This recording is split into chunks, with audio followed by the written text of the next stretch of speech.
Hello everyone and welcome to a video where we will cover both encounters, Levon versus Fabi being the first one and Praggnanandhaa versus MVL being the second one. Both of them started fairly similar. We had two draws in the classical time format, and then in the case of Levon and Fabi, it was all decided by a single game. So draws in classical, draws in rapid, and then the game got decided in a one game of blitz, and that is the one that we're going to cover.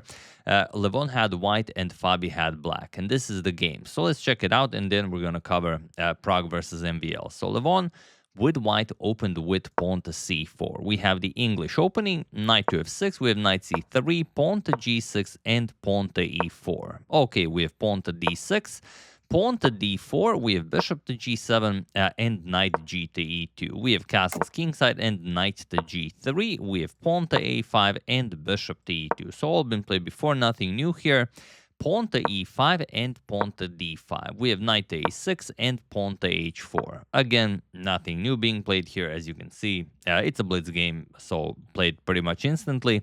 Pawn to h5, we have bishop to g5 pinning the knight and queen to e8 unpinning. And here, there are a couple of games where queen to d2 was played, but here Levon goes knight to f1, and it is now, as of move 11, that we have a completely new game. Fabi goes knight to c5. He already played a5, so he doesn't have to worry about pawn to b4. Knight to d2, as the e4 pawn was attacked, so you have to defend it, and the bishop to d7. We have pawn to f3, and the knight to h7, attacking the bishop and preparing to strike with pawn to f5. We have bishop back to e3, and Fabi does launch forward with pawn to f5. We have knight b3, offering a trade of knights, pawn to b6, and knight captures on c5. We have b captures and pawn to a4. Preparing to land the knight on b5, which is definitely an excellent square for the knight. It does move the knight away from the center, but it does close the b file, and you only have to be worried about that pawn to c6, which no doubt Fabi has planned if the knight lands on b5. So first we have knight to f6, bishop to d3, adding more the defenders to the e3 pawn, and rook to b8, now threatening to capture on b2. And while you could go knight to b5 right away, maybe doing it right away would be ill-advised. For example, captures, and then you have to give up the bishop, because if you capture with the pawn, you lose the control of g4, and then all of a sudden Fabi gets something out of nothing. So after rook to b8, we have pawn to b3, rook to b4, and now knight to b5. We have f captures on e4, bishop captures on e4, and now knight captures on e4. We have f captures on e4, and pawn to c6. D captures on c6, we have bishop captures on c6, and now queen to c2, followed by rook to f4. And interestingly here, you should go queen to c8, but it's a blitz game, so of course mistakes will be made. Queen c8, and now if knight captures on d6, then you go queen g4, and then black is just better. But here after queen c2, we have rook to f4 by Fabi, and now comes knight back to c3 to help out with the defense of the e4 pawn. And the trick is now you should again play knight captures on d6, but now the difference is after, let's say, queen to b8, you can play bishop captures, pawn captures, and e5, and the knight on d6 is defended. But it seems that he was able to trick him. Knight back to c3, defending on e4, and now rook to g4. So now Fabi's rook is saved, and it's still a playable position. And I don't know, I could even put this position as a thumbnail, because Levon could castle kingside, he could castle queenside.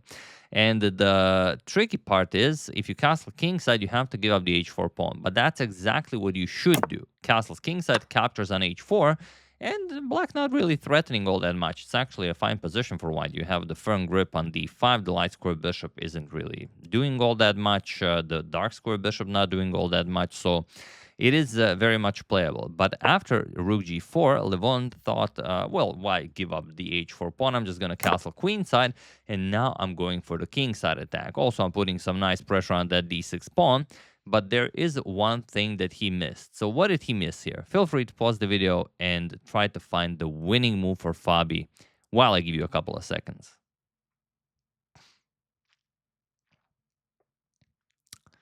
Of course, he missed the weakness of the b3 pawn. and it does happen. If you don't advance it all the way to b4, it can just remain weak for the rest of the game. Queen to b8 was played, and now there is no defending that pawn. He does play king to b2, and while the a4 pawn is defended, so you don't have rook or bishop captures, rook captures on c4 is very much an option, and that is what Fabi plays. Rook to d2, and now even bishop captures on e4. And, okay, already down 2 pawns. Queen to d1, but now Fabi just gives up the exchange as well. Rook captures on c3, king captures, and pawn to d5. We have rook captures on d5, and the bishop captures on d5. Queen captures with check, king to h7, and now rook to d1. All of the pieces are now in game. Sorry, not rook to d1. First queen captures on c5. Rook captures on g2, and now rook to d1, but it doesn't matter. Pawn to e4 with check. We have rook to d4, and now just queen g3. And he was in this position on move 35 that Levon Aronian resigned the game, as there is nothing more to be done here. The rook is pinned. It cannot move. The queen also no threats. The bishop will be captured on the next move with check. You cannot defend it. You cannot go to d3. You cannot go to d2. Like I said, the rook cannot move, and that is it.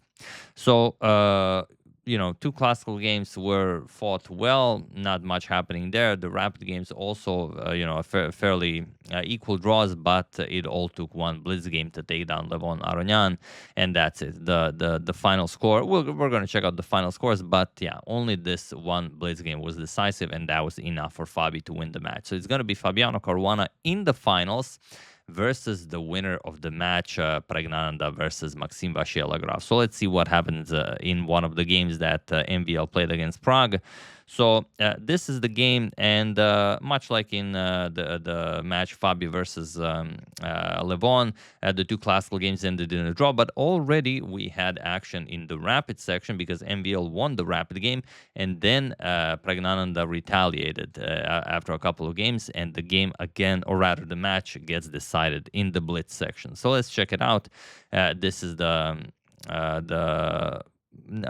I think it's the not the last game, but the one prior to that. So let's check it out.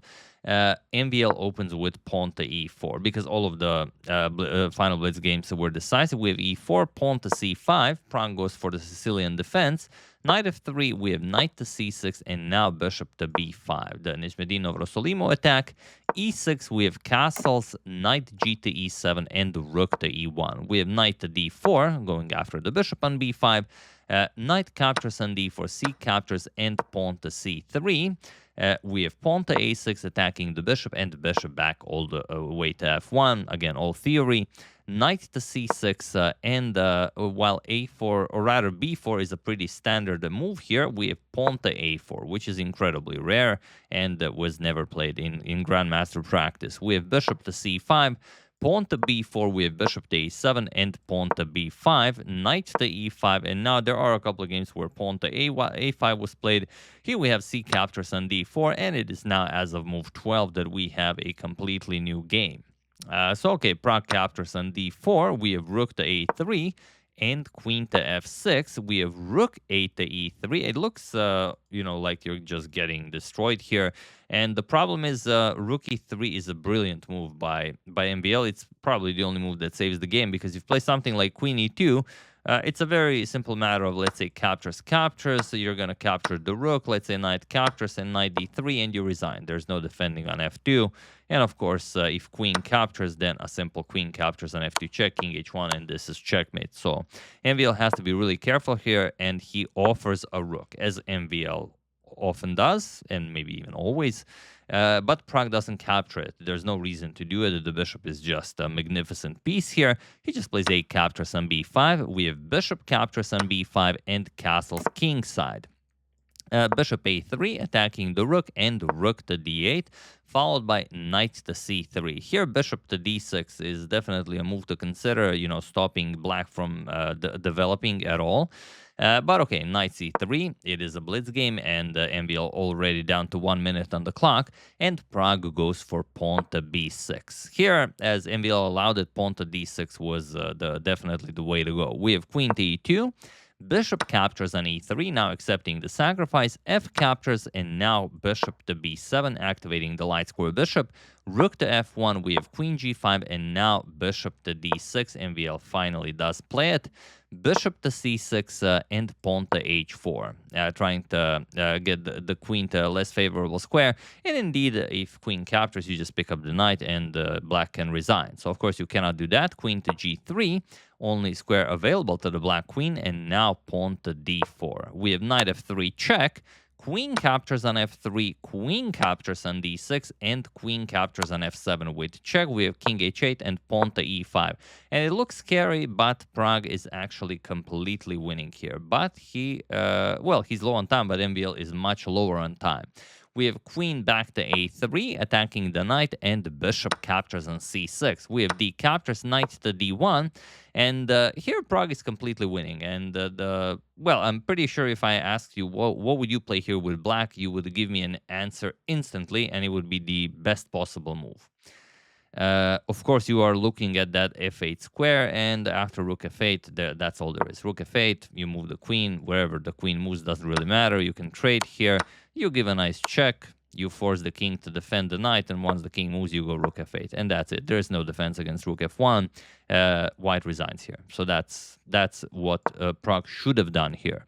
But Pragg went rook to e8 instead, and okay, we have queen to c7. Pragg is still winning, but the game goes on.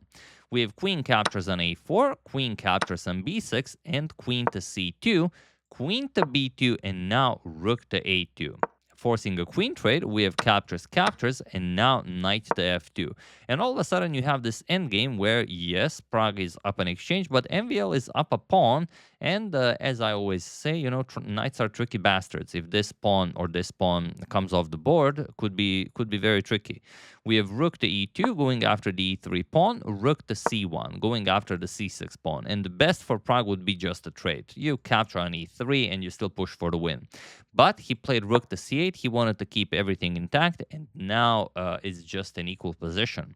We have rook to c3, defending the pawn on e3, pawn to h6, and knight to h3. We have rook to b2, and now knight to f4. The knight now also becomes an incredibly powerful piece.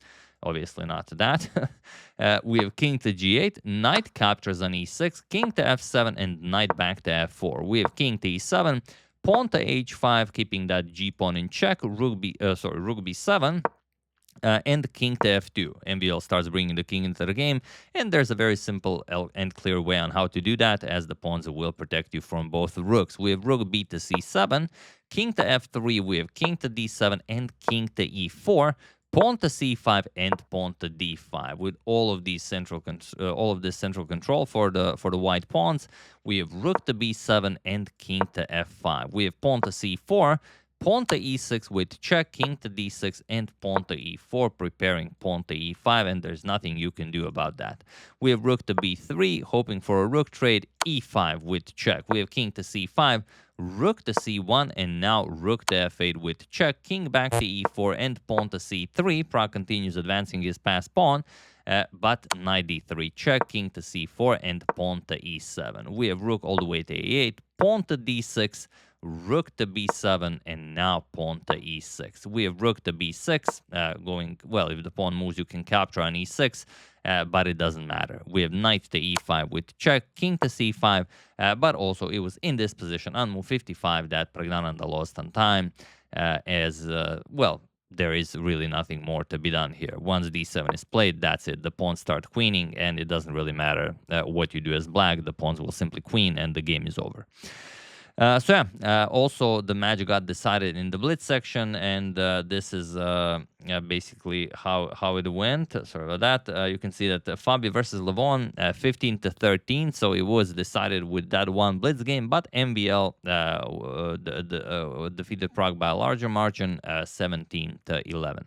So in the finals, we will have Fabiano Caruana versus Maxime Vachier-Lagrave, and for third place, it will be Levon versus Praggnanandhaa. I think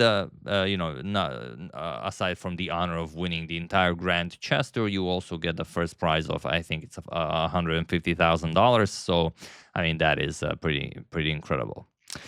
So yeah, that's the game, or rather those were the games. Hope you guys enjoyed it. I would like to thank Christopher Thompson, Robert Taraton, Rocajo, John Anderson, and Ulrich Tini for your contribution to my channel. Thank you a lot. I really appreciate it. As usual, you can check 2 of my previous videos here. Thank you for watching, and I will see you soon, continuing to check up on your wonderful suggestions and whatever else happens in the chess world. Thank you all. I will see you soon, and have an excellent rest of your day.